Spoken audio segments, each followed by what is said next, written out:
You know, I'm going to IKEA to do an in-store pickup, and I thought I'd make a video for you guys, starting with this ridiculous European cart that IKEA have with all four wheels moving. Kind of crazy and hard to control, because look at here, it could even run sideways like a crab. See it? And this is one of the two entrances.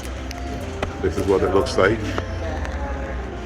This one of the two entrances. Upstairs there's a lot of like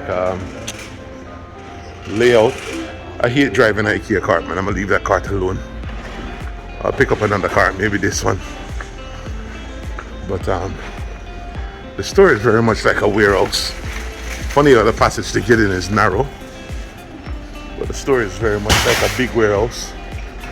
And then you have other areas, even downstairs, that have everything laid out.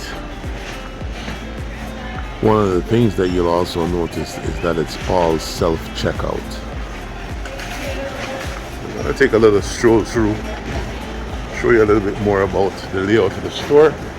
So let me go and pick up the items first, and then we'll accomplish that. The staff went around back to pick up our online purchase, so I'm just having fun playing with the shopping cart. Whippy! Yeah, so this is how IKEA, this is a cashier, so this is the front of the store. This is how they stock it. They stock it up to the ceiling. And really coming back here, I do an in-store pickup, but I'm really coming back here to get a wine rack. Well, two wine racks. A real good friend of mine asked me to ship two wine racks for him. So I had to come out here to do an in-store pickup. And while I'm at it, I'm just gonna get a couple of wine racks for him.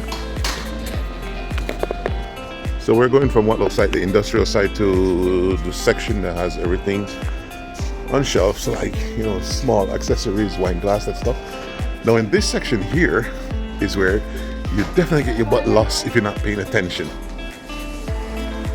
So we're in the pot in the wine glass and wine rack section. I'm gonna grab my wine rack and get out of here.